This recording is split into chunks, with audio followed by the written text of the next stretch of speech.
오늘 보실 하나님 말씀은 에스겔서 37장이 되겠습니다. 에스겔 37장 15절에서 28절 말씀까지를 말씀을 함께 나누면서 읽기로 하겠습니다. 우리 지난번에 나라가 나뉘어졌다고 말씀드렸습니다. 솔로몬의 실정으로 인해 가지고 그 아들 때에 이르러 르호보암 왕 때에 나라가 둘로 갈라지죠. 남북한으로 갈라지는데 남북조 왕국으로 갈라지는데 합쳐져야 되는데 합쳐지지를 않습니다. 그런데 합쳐지고야 말 겁니다. 아직도 온전한 의미에서 합쳐지지는 않았습니다. 그러나 합쳐질 것은 곧 하나님께서 합칠 것이기 때문에 합쳐지고야 만다는 겁니다. 막을 자가 없어요. 비록 오랜 세월이 흐른다 할지라도 전능하신 절대 주권자이신 만군의 여호와 하나님께서 하고자 하시면은 되게 되어 있습니다. 르호보암 왕 때에 나눠졌다고 말씀드렸잖아요. 그리고 약 300년이 지나서 에스겔서가 쓰여진 겁니다. 그리고 합칠 것이다. 우리 남북한 갈라진 이제 70년 된 것도 이야 정말 하는데 300년이 지난 다음에 합쳐진 게 아니라 300년이 지난 다음에 합쳐질 거야 라고 말씀하신 것은, 에스겔서에 쓰여진 것은 합쳐질 것이 가까운 장래에 이루어지지 않을 것을 시사해 주는 것이라 볼 수 있겠죠. 과연 그때로부터, 즉 에스겔 선지자가 이 글을 쓴 이후부터 2500년 정도가 지난, 지금으로부터 한 71년 전에 옛 약속의 땅 가나안에 이스라엘이라고 하는 나라가 1948년에 세워집니다. 기적이라 볼 수 있겠죠. 그렇지만은 그 세워진 나라가 온전한 의미에서 합침을 이룬 온전한 이스라엘이 아니라는 거죠. 다만 앞으로 있을 것에 대한 맛보기라는 겁니다. 그러나 무엇이 진정한 의미에서 합쳐지는 것일까? 그때는 합쳐질 적에는 어떤 현상들이 있게 되는가를 우리 본문을 통해서 네 가지로 잠시 살펴보고자 합니다. 먼저 볼 것은요, 일단 한 막대기가 된다는 거예요. 하나로 합쳐진다는 겁니다. 제가 37장 에스겔서 15절에서 22절까지 봉독해 올리겠습니다. 15절입니다. 여호와의 말씀이 또 내게 임하여 이르시되, 인자야 너는 막대기 하나를 가져다가 그 위에 유다와 그 짝 이스라엘 자손이라 쓰고, 또 다른 막대기 하나를 가지고 그 위에 에브라임의 막대기 곧 요셉과 그 짝 이스라엘 온 족속이라 쓰고, 그 막대기들을 서로 합하여 하나가 되게 하라. 내 손에서 둘이 하나가 되리라. 내 민족이 내게 말하여 이르기를 이것이 무슨 뜻인지 우리에게 말하지 아니하겠느냐 하거든, 너는 곧 이르기를 주 여호와께서 같이 말씀하시기를, 내가 에브라임의 손에 있는 바 요셉과 그 짝 이스라엘 지파들의 막대기를 가져다가 유다의 막대기에 붙여서 한 막대기가 되게 한즉 내 손에서 하나가 되리라 하셨다 하고, 너는 그 글 쓴 막대기들을 우리의 눈앞에서 손에 잡고 그들에게 이르기를 주 여호와께서 이같이 말씀하시기를, 내가 이스라엘 자손을 잡혀간 여러 나라에서 인도하며 그 사방에서 모아서 그 고국 땅으로 돌아가게 하고, 그 땅 이스라엘 모든 산에서 그들이 한 나라를 이루어서 한 임금이 모두 다스리게 하리니 그들이 다시는 두 민족이 되지 아니하며 두 나라로 나누이지 아니할지라. 북왕국 이스라엘과 남왕국 유다를 나누면은요, 북왕국은 10지파로 이루어져 있습니다. 남왕국은 유다 외에 베냐민 지파 포함해서 두 지파밖에 없어요. 그런데 둘이 합쳐진다 그러면은 큰 민족, 더 큰 땅, 더 강대한 나라가 주축을 이루어야 되는 게 원칙인데, 항상 북쪽 왕국이 더 셌고 땅도 컸고 강했습니다. 그럼에도 불구하고 여기 본문에서는 너희가 남쪽에 붙을 것이다 라고 말합니다. 그러니까 지금 다시 말해 남쪽이 주장을 이룬다는 거죠. 왜요? 남쪽에 이른바 다윗이 있고 다윗의 후손인 예수 그리스도께서 연결되기 때문에, 예수 그리스도와 연결되기 때문에 그런 거죠. 말씀드렸듯이 합쳐짐을 잇는 것은 사실 기적이에요. 누가 합칩니까? 그렇기 때문에 기적의 주인공이신 하나님께서 합치십니다. 실상 그렇게 오랜 세월이 흐르고 나라마저도 없어지고 이곳 저곳에서 겨우 명맥을 유지하고 있는데 어떻게 12지파의 족보를 계수할 수 있습니까? 가능하지 않습니다. 그렇지만은 가능하게 됩니다. 왜요? 하나님께서 하시기 때문에. 저는 사실 요한계시록에 12지파가 나오잖아요. 맨 마지막에 마지막 때 이렇게 전도할 이스라엘 사람들 뽑아서 뭐 저 루벤 지파에 12,000명 뭐 각 12지 나오고 무슨 수로 그게 계산이 나옵니까? 그냥 뭉뚱그려 가지고 이스라엘에다 말하면 그뿐이고 상징적인 의미로 말해버리면 그뿐이지만은 실제적으로 그 숫자대로 한다면 이건 가능하지가 않죠. 지금 시점에서도 아마 이스라엘 사람들도 내가 무슨 지파인지 모를 거예요 지금. 근데 그게 이루어진다는 것은 뭐겠습니까? 하나님께서 하신다라고 하는 것밖에 달리 답이 없습니다. 하나님은 불가능을 가능하게 하시는 분이고 하나님은 우리가 모르는 가운데서 당신 나름대로의 계산을 철저하게 하고 지탱해 유지해 나가시는 하나님이시라는 거죠. 그만큼 하나님께서는 한 번 말씀하신 것을 하겠다고 하신 것을 꼭 하고야 마시는 분입니다. 사람이 무엇이라 말하던 어떻게 생각하던 어떤 상태 형편에 있던 상관없어요. 그렇기 때문에 우리는 하나님이 신실하시다라고 고백할 수밖에 없죠. 우리가 잊어먹은 것조차도 기억에 없는 것조차도 하나님은 기억하시고 하나하나 이루어 가십니다. 여러분 그런 기억 있으시죠? 내가 그냥 무심코 한 말인데 여러 해가 지난 다음에 하면서 깨닫게 되는 날 하나님께서 그것도 기억하고 계셨구나. 그러니 기억하고 있는 것도 그런데 기억하지 못하고 평생 가는 게 얼마나 많을까요? 천국 가면 다 기억이 되겠죠? 얼마나 더 놀랄까요? 지금보다 얼마나 더 놀라웁게 하나님의 그 은혜와 긍휼과 사랑을 깨닫게 될까요? 무한 감사, 무한 영광이 그 나라에서는 더욱더 커질 것입니다. 그래서 우리는 이 시간 이 땅에 사는 동안에 비록 확실히 모르고 그리고 깨달음이 적다 할지라도 무조건 어쨌든 감사하고 주님 앞에 무릎 꿇는 것이 마땅한 바인 줄로 믿습니다. 어떻게 합쳐집니까? 여기 본문에서는 이렇게 말해요. 먼저 각 국에서 모은다 그랬어요. 21절에. 그 다음에 한 왕을 세워준다 그랬어요. 22절 초반에. 그 다음에 뭡니까? 한 나라를 이루어서 영구적으로 있게 해주겠다. 그렇게 말씀하십니다. 나눠지지 않는, 다시는 떨어지지 않는 국가로 만들겠다라고 22절 맨 마지막 절에 하반부에 말씀하고 있죠. 과연 그렇게 되지 않습니까? 아직은 제가 아니라 그랬죠. 그러면 현재 어떻게 됐습니까?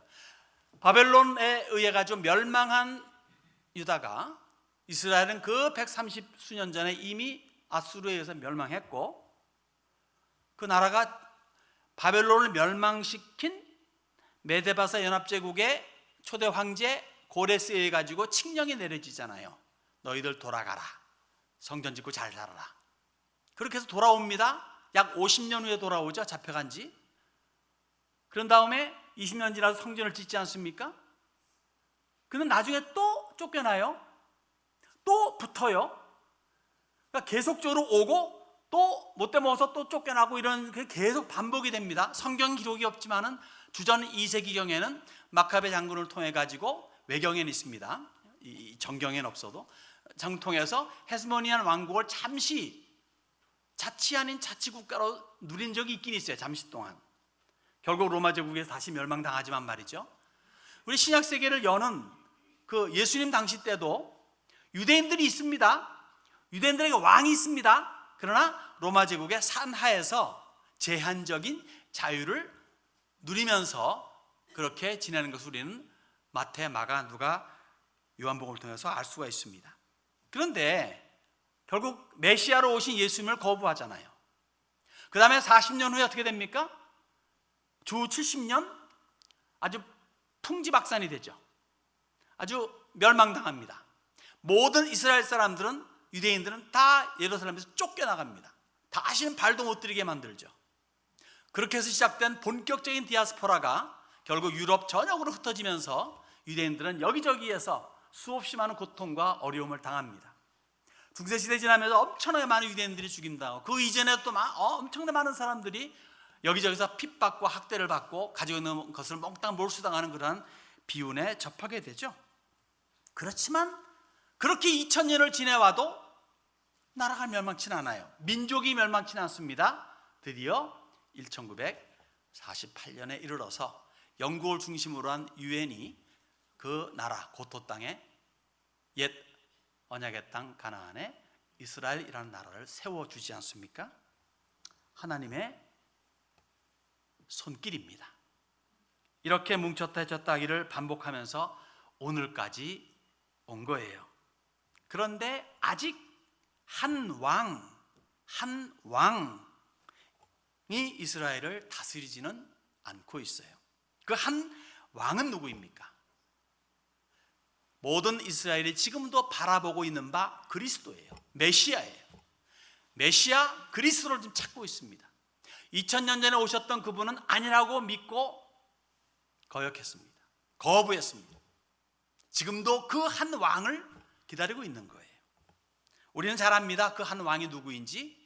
여기 분명히 본문은 말하죠. 다윗이라고. 다윗은 다시 살아나올 수는 없잖아요.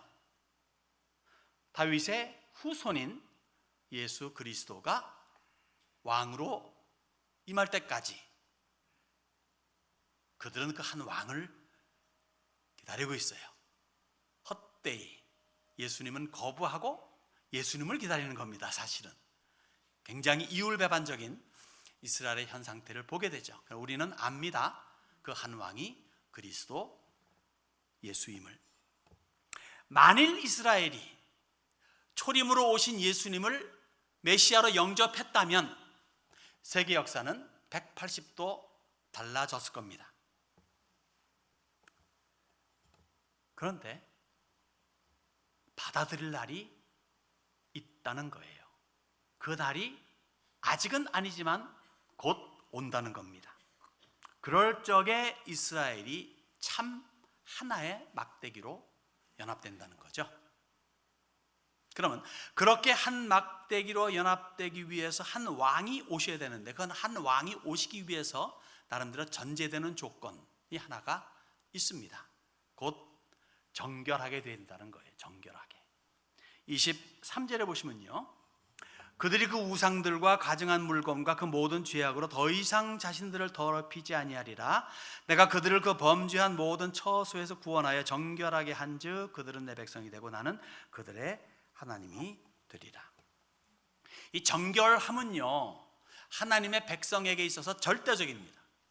깨끗하게 되는 거 있지 않습니까? 깨끗하게 되는 거. 왜 정결함이 절대적입니까? 하나님의 백성이라더라도 죄인이기 때문에 그래요. 왜 또 그렇습니까? 하나님은 거룩하기 때문에 정결해야 된다는 거예요. 안 정결한 하나님이라면 안 정결해도 되는데, 정결하신 하나님 때문에 사람은 정결해야 되는 것이고, 그렇기 때문에 사람은 죄를 씻어야 되는 그런 조건이 붙습니다. 하나님 앞에 깨끗하신, 정결하신, 완전 무결하신 하나님 앞에 나아가는 인생들은 정결함을 얻어야 한다는 거죠. 그러면 무엇이 정결하게? 여러분 운동하고 일하고 집에 와서 여러분 샤워하잖아요.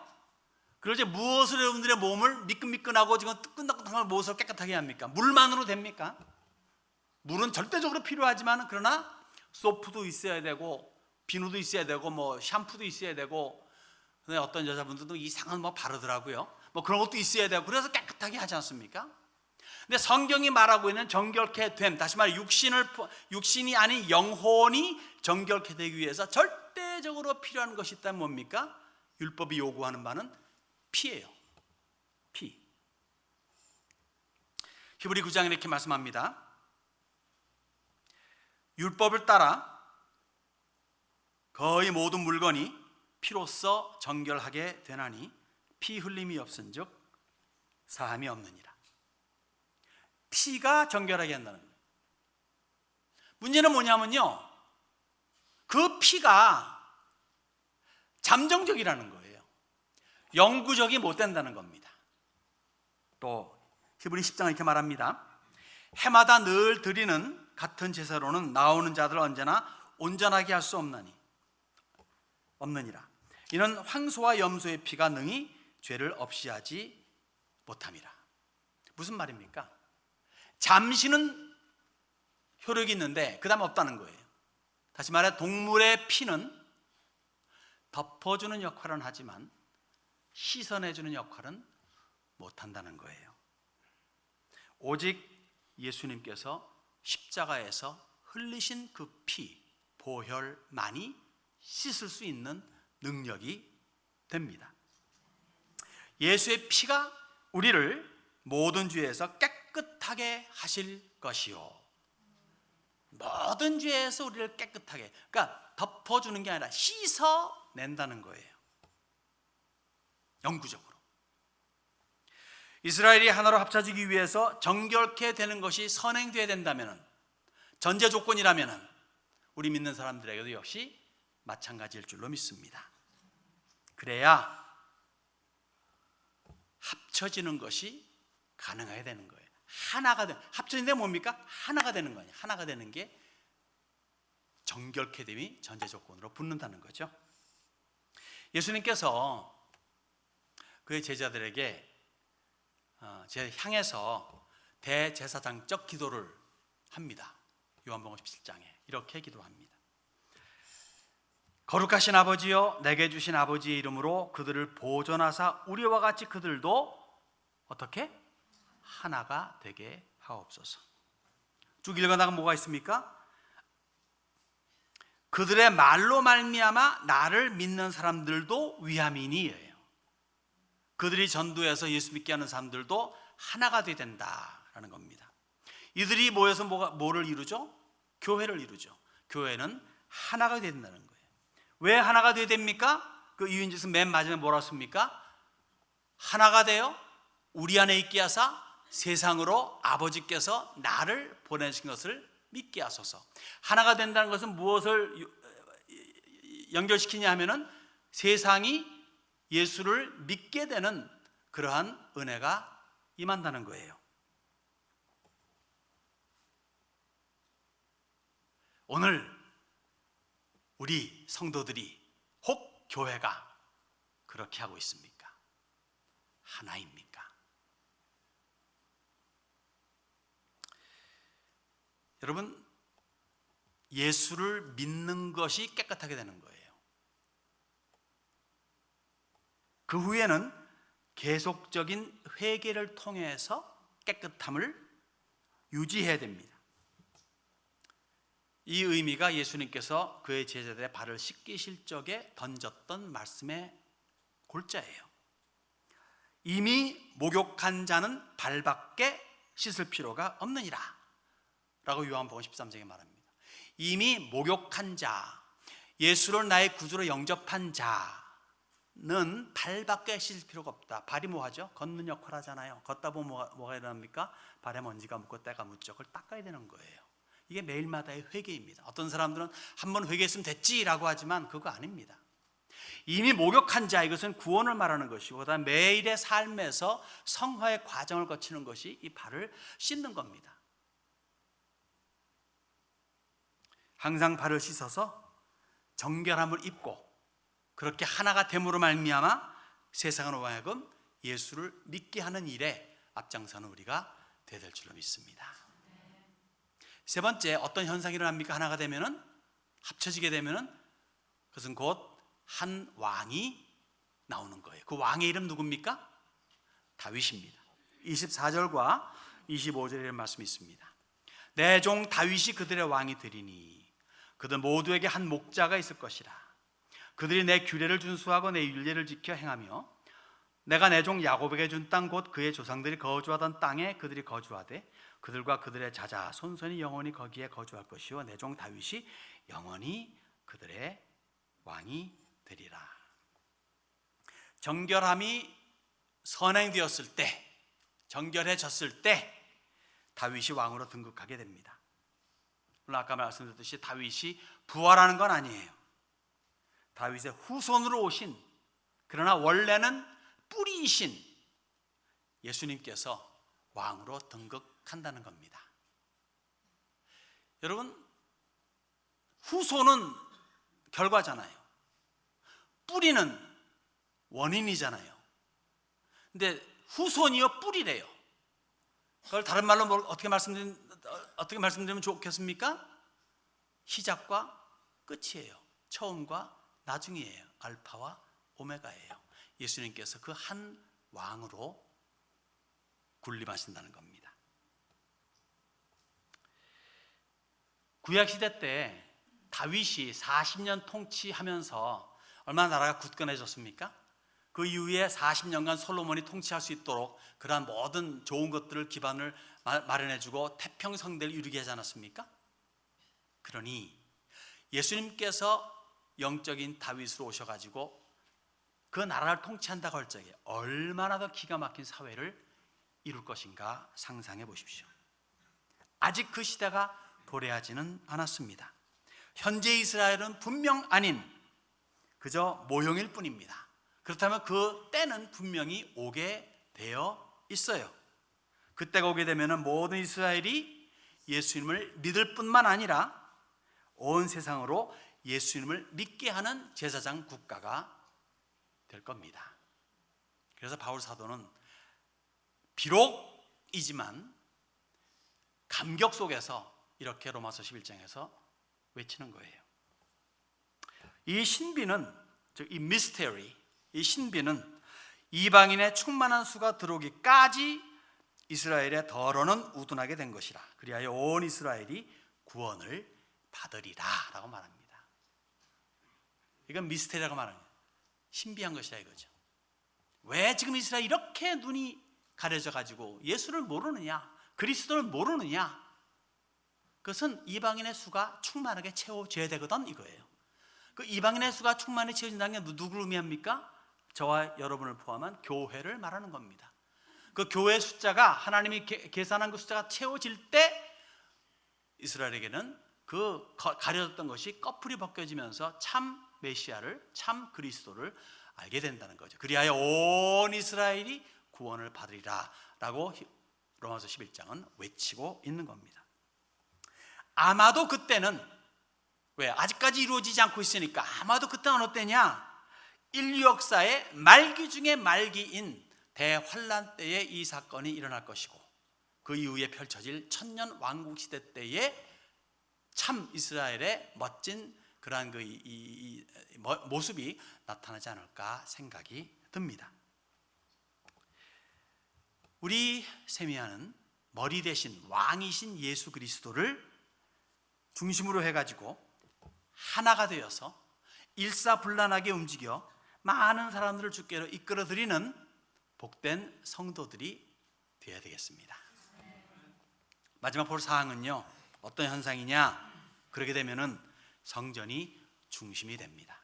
6, 7, 8절을 보면요, 내가 그들과 화평의 언약을 세워서 영원한 언약이 되게 하고 또 그들을 견고하고 번성하게 하며 내 성소를 그 가운데에 세워서 영원히 이르게 하리니 내 처소가 그들 가운데에 있을 것이며 나는 그들의 하나님이 되어 그들은 내 백성이 되리라. 내 성소가 영원토록 그들 가운데에 있으리니 내가 이스라엘을 거룩하게 하는 여호와인 줄을 열국이 알리라 하셨다 하라.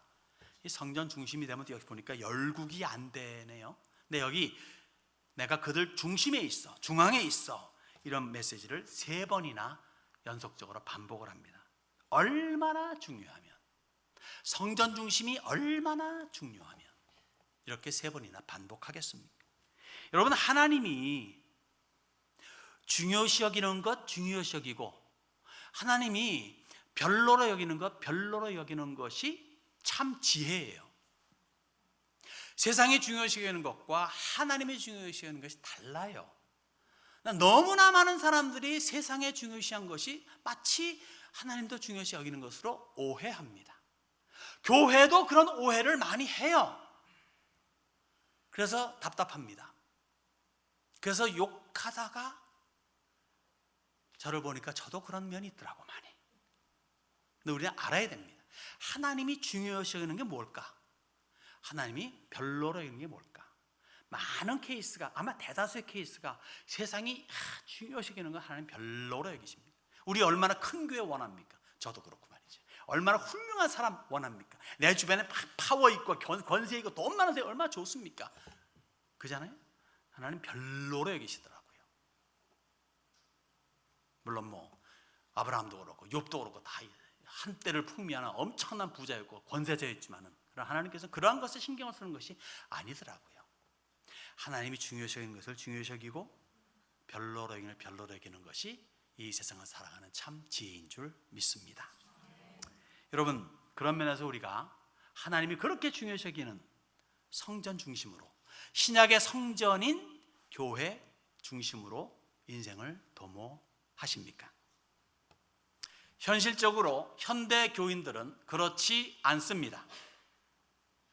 그래서 일주일에 한 번, 그것도 1시간여 정도의 예배 하나로 만족하자 하고, 그나마도 급한 일이 있거나 뭐 비즈니스 업무가 있거나, 뭐 여기 이 자리에는 그런 분이 거의 없지만 연애할 시간이 있거나 등등 하면은 손쉽게 주일마저도 빼먹습니다. 이것을 과연 하나님께서 좋아하실까요? 예수님께서 이렇게 선포하십니다. 내가 내 교회를 세우리니. 누구의 교회?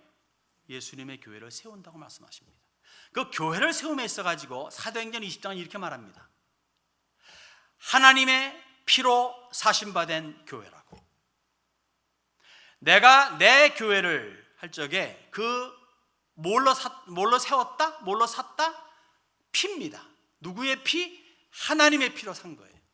이게 교회입니다. 가볍게 여길 수 없는 거죠. 그 교회를 우리 하나님이 얼마나 귀히 여기실까요? 당신의 피로 산 거니까, 당신의 피로 세우신 거니까 그 교회를 우습게 여겨요? 가볍게 여겨요?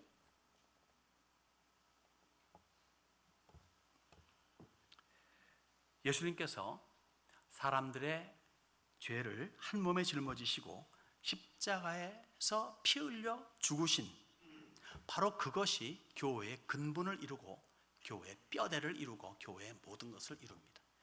모든 것이 예수님이에요. 그리고 십자가예요. 그리고 부활이에요. 그래서 우리에게 구원이라고 하는 영생이라는 것이 소망이 영구적으로 있는 겁니다. 이거에 포커스를 맞추지 않으면, 이게 초점 맞추지 않으면 교회는 교회로서 역할을 제대로 감당하지 못합니다. 이 세상에서 가장 귀한 공적인 단체가 있다면 다름 아닌 교회입니다. 하나님께서 가장 작은 유닛으로서 아름답게 여기고 그리고 당연히 여기는 것이 있다면 가정이지만은 공적인 단체로서는 교회입니다.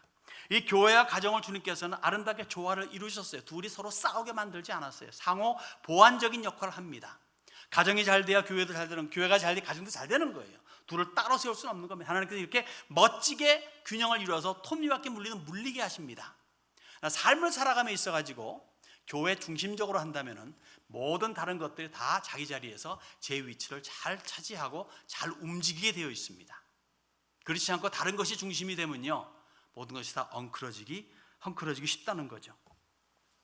그래서 이 세상에서 가장 귀한 교회를 마음의 중심에 두고 인생의 바퀴를 열심히 굴리는 것이 성도로서 마땅한 것임을 마음에 새기는 여러분들이 되시기를 바랍니다. 사실 지난 5주를, 오늘까지 포함해 지난 5주를 통해서 그 사울 왕을 비롯한 이스라엘의 왕정 시대를 대표적으로 해서 한번 살짝 다른 각도로 훑어 본 겁니다. 초대왕 사울, 할 수 없이 버리신 하나님, 그런데 다윗을 통해서 찾으셨어요. 그리고 그 아들 솔로몬에게 복을 왕창 주십니다. 그러나 솔로몬이 실정하잖아요. 그 아들 르호보암 때가 가지고 나뉘게 되죠. 그러나 하나님께서 다시 합치시는 그런 본문을 우리가 접하게 됩니다. 다윗의 후손이요 뿌리이신 예수 그리스도를 통해서 하나로 완벽하게 만들어 놓으십니다. 비록 세월이 굉장히 많이 흘러가지만 수천 년이 흘러가도 결국은 합치시는 하나님, 끝내는 이루시는 하나님의 신실하심을 우리는 믿어 의심치 말아야 됩니다. 아직은 아니죠. 그런데 아니기 때문에 그럼 하나님께서 그러면 펑펑 노시냐? 그럼 세상은 소망이 전혀 없느냐? 왜? 선민 이스라엘 통해서 세상의 구원의 빛을 발하기로 했는데 얘네들이 실패했으니까 세상에 빛이 없지 않느냐? 소망이 없지 않느냐? 그건 아니잖아요. 이방인 교회를 통해서 오늘도 열심히 역사하시는 하나님을 우리는 찬송합니다. 이스라엘이 궁극적으로 합쳐질 때까지 교회는 그 역할을 잘 감당해야 되는 거죠. 그러니까 이스라엘에게도 답은 누굽니까? 결국 예수예요. 오늘 이방인의 시대를 살아가고 있는 교회 역시 정답은 예수님이십니다.